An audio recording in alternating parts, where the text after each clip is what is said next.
हरियाणा की हर अपडेट के लिए बेल आइकन दबाएं और सब्सक्राइब करें STV हरियाणा न्यूज। जनता से अपील की कि घर से निकलते वक्त मास्क जरूर पहनें और 2 गज की दूरी बनाए रखें।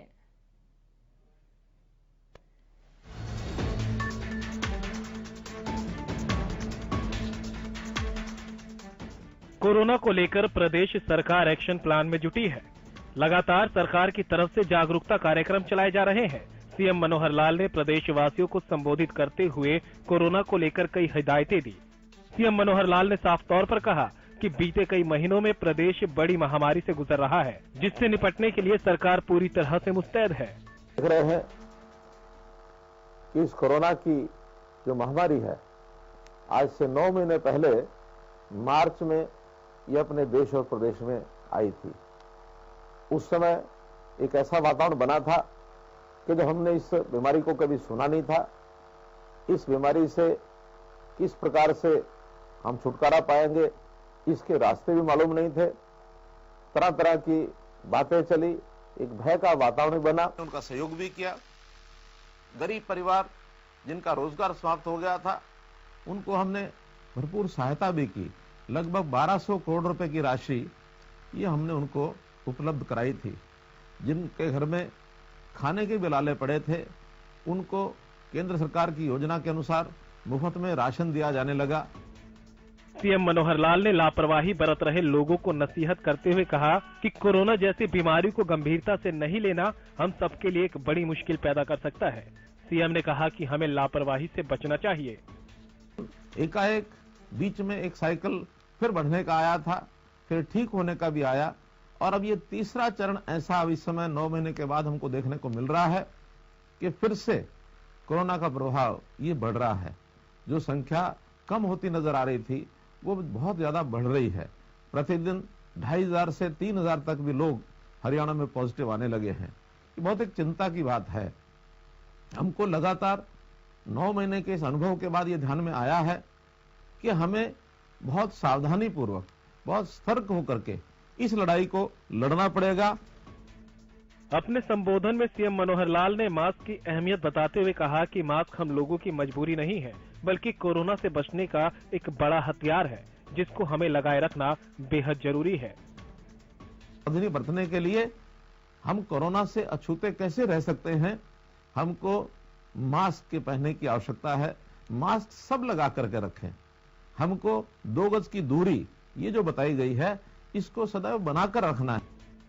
उधर प्रदेश में 30 नवंबर तक सभी सरकारी और प्राइवेट स्कूलों के बंद करने के आदेश की जानकारी देते हुए सीएम ने बताया कि बच्चों की पढ़ाई प्रभावित ना हो, इसको लेकर सरकार ने फैसला लिया था, जिसके बाद स्कूल खोले गए थे।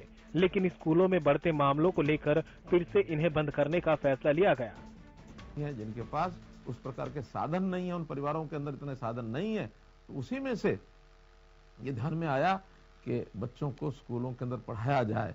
और जब स्कूल खोलने का हमने ऐलान किया, बच्चे वहाँ 9वीं 10वीं 11वीं 12वीं के जब उन्हें बुलाए और आते हुए उनको आने से पहले जब उनका टेस्ट लिया गया, तो बड़ी संख्या में विद्यार्थी वो पॉजिटिव संक्रमित निकले। अध्यापक वो निकले तो चिंता हो गई हमको। तुरंत हमने उसको 30 तारीख तक स्कूलों को बंद करने का ऐलान कराना पड़ा कि 30 तारीख तक नहीं करेंगे। और इसके बाद भी यदि स्कूल खोलेंगे तो उन विद्यार्थियों को, जब वो घर से चलते हैं, अपने मोहल्लों से चलते हैं, वहीं उनका टेस्टिंग कराएंगे और टेस्टिंग करा करके उनको और तब विद्यालयों में लाएंगे। उधर कृषि कानूनों पर बोलते हुए सीएम ने फिर से विपक्षी दलों पर निशाना साधा और कहा कि तीनों कानून किसानों को उनका हक देने के लिए बनाए गए हैं, न कि उन्हें परेशान करने के लिए। लेकिन विपक्षी दल किसानों को बरगलाने से बाज नहीं आ रहा। किसानों को बरगलाया जा रहा है, बहकाया जा रहा है। इससे हमारे किसान भाइयों को बहुत ही सावधान रहने की आवश्यकता है। अभी जैसे केंद्र सरकार ने किसान की आय डबल कैसे हो, इसके लिए बहुत से प्रावधान किए हैं। आत्मनिर्भर भारत में भी कृषि को आगे बढ़ाने के लिए, किसानों के कल्याण के लिए बहुत सी योजनाएं बनाई हैं।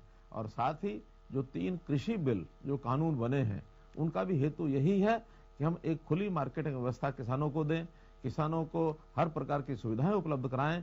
लेकिन हमारे विपक्षी लोगों ने, कुछ किसान संगठनों ने इस प्रकार का भ्रम फैलाया है कि ये इसके 3 बिलों के आने के बाद हमारी मंडियां वो समाप्त हो जाएंगी, हमारा MSP वो समाप्त हो जाएगा।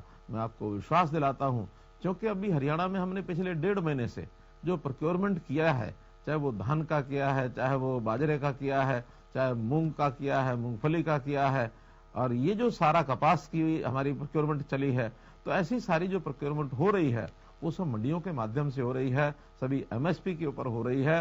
कभी भी ये मंडियां न समाप्त होने वाली हैं, बल्कि मैं कहूंगा कि और बढ़ाई जाए। प्रदेश में जहां एक तरफ कोरोना के मामलों में फिर से तेजी आई है, ऐसे में स्वास्थ्य विभाग की जिम्मेदारियां बढ़ गई। खुद स्वास्थ्य मंत्री और सीएम मिलकर पूरे मामले की मॉनिटरिंग कर रहे हैं। ऐसे में यही उम्मीद लगाई जा रही है कि जल्द ही इस मुसीबत से छुटकारा मिल जाएगा। Bureau report, Haryana news.